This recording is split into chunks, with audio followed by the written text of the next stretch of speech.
Vamos a seguir aquí en Fusión Crear y hoy estamos en el espacio de los maestros y sus males junto a la artista Alicia Bricio. Hola Alice, Hola, ¿qué ¿qué tal, haces? Patri? Bien, y hoy vamos a hablar de Pierre Renoir. ¿Sí? Fue bastante comentado el tema de Monet que vimos la otra vez. Sí, muy lindo, a mí me encantó. Y yo creo que a la gente también, porque estamos abordando el arte desde un lado donde no hacemos estudio ni del movimiento, ni de la pintura del artista, ni nada. Simplemente puntualizamos el tema de las enfermedades que estos pintores tienen y en qué medida afectaron su pintura o no, su trabajo, ¿verdad? Seguro. En el caso de Pierre Renoir, ¿qué tenía, Alicia? Pierre Renoir era un pintor francés de la época más o menos también del impresionismo, casualmente como Monet, ya vamos a ver que en algún momento se juntan.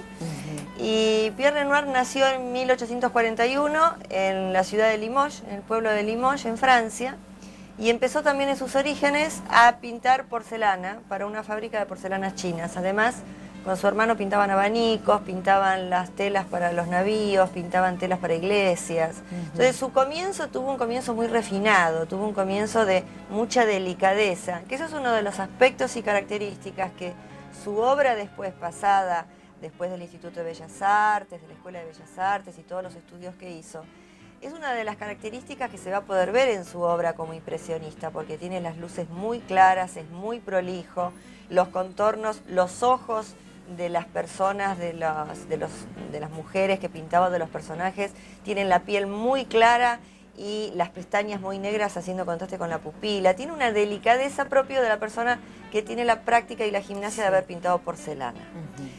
Lamentablemente, 25 años o más, no hay una certeza exacta de cuándo se detecta su enfermedad, y esto se hace gracias a que el nieto aporta parte de la documentación y por eso tenemos archivos fílmicos también. Bueno, él tenía una artritis, un especial caso de artritis reumática, de un caso grave, es un caso extremo, no es la artritis que solemos ver en la actualidad, ni con los tratamientos ni con los pronósticos, ¿no es cierto? Porque él, unos dicen que se le declaró justo cuando nació su primer hijo, y que ahí empezó su depresión a los 44 años, otros dicen que empezó a los 50, otros dicen que empezó a los 56. ¿Por qué? Porque la medicina en esa época no era la de ahora, los diagnósticos no eran los de ahora, y además el tipo de artritis que esta persona tenía no afectaba solamente las articulaciones, sino que afectaba sus partes internas, que de hecho él falleció de una pulmonía que fue consecuencia de toda esta enfermedad. Entonces, ¿qué es lo importante de este artista? Que en realidad pasó y se hizo famoso por pasar por el impresionismo, por tener esta claridad, estas pieles muy claras, estos rojos nacarados, estos contrastes de luz. Y después la enfermedad hizo, por imposibilidad, que él perdiera movilidad en sus dedos. Manos, terrible. En las articulaciones de sus rodillas. Entonces, podemos básicamente ver la obra de él, su potencial creativo, que sí es producto de su creatividad, que quedó intacta, porque este fue uno de los pintores donde no se reflejó su enfermedad. Tenemos otros pintores como Frida Kahlo, que después lo vamos a ver, que ellos pintaban su enfermedad. Renoir es uno de los casos emblemáticos donde los temas eran bucólicos, eran románticos. Él necesitaba pintar como parte de su sanidad. Él pintaba tal vez la salud que no tenía. Entonces siempre vamos a ver en sus obras las mujeres muy elegantes, los niños, las flores, las plazas llenas de gente. Entonces, ese es un lado donde podemos decir la enfermedad no lo afectó y su creatividad tenía que ver con eso. Y la belleza también con todo eso, pintando todo eso. Con todo ese dolor que él tenía, él seguía pintando belleza. Es trascender la enfermedad. Ahora, hay una época donde pinta flores, hay una época donde pinta impresionismo paisajes, hay una época donde empieza a incursionar en la figura humana dentro del paisaje, y después hay una época muy clara que ya es como abandonando el impresionismo, la técnica pura del paisaje y del pintar afuera, que es la figura humana. Y acá sí, en la figura humana, podemos ver que la enfermedad sí empieza a hacer estragos y sí empieza a ser limitante en la obra que él pinta. Nosotros hablábamos de colores claros, hablábamos de nacarado, hablábamos de azules.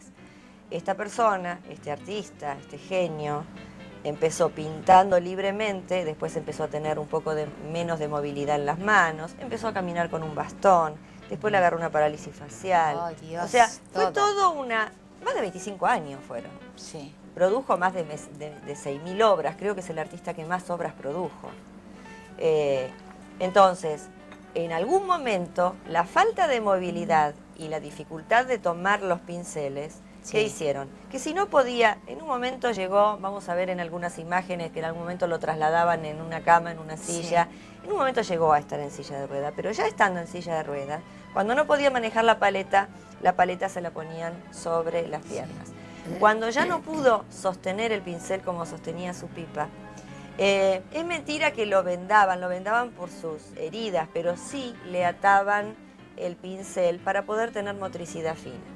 Y acá sí se empieza a ver cómo afecta la obra. Sí. Empieza a tener, como cambia poco de pincel, Claro. y pincela hasta que se le termina el pigmento, porque no era fácil cambiarlo. Claro. En su obra ya se empieza a ver que los colores claros y contrastantes empiezan a desaparecer. Lo vemos en los desnudos de las figuras humanas. Y él abandona, busca el volumen siempre, pero la pincelada ya es más corta, es más suave, es más peinada y va usando el último pincel con el último pigmento. Entonces ahí sí se nota muchísimo. Alicia, ¿él pintó hasta la muerte? Él pintó hasta su último minuto. Mira. Dicen algunos que estaba pintando una naturaleza muerta y que quería pintar una manzana, dicen otros que estaba pintando que iba a pintar una naturaleza muerta con unas flores que le había llevado el hijo, digamos. Sí. Él hasta último minuto estaba pintando. Así que murió con los pinceles en la mano. Murió en su ley. Murió en su ley. Señora, maravilloso, me encantó. Bueno. Y aparte, yo sé que a ustedes también, porque bueno, es la vida de los pintores y a veces en cierta forma el talento, la genialidad, yo creo que un poco la vida a veces te lo cobra también. No puede ser todo perfecto. Bueno, pero antes de irnos, lo que les quiero contar es que Alicia, por supuesto, enseña, tiene un taller. Entonces, todo lo que sabe, más toda su técnica y su perfeccionamiento dentro de su obra, lo ofrece dentro de sus talleres. Ustedes tienen los datos, se comunican con ella y aprenden de todo, de todo. Gracias. Muchas gracias, Alicia. Gracias a vos, Patricia. Ya volvemos.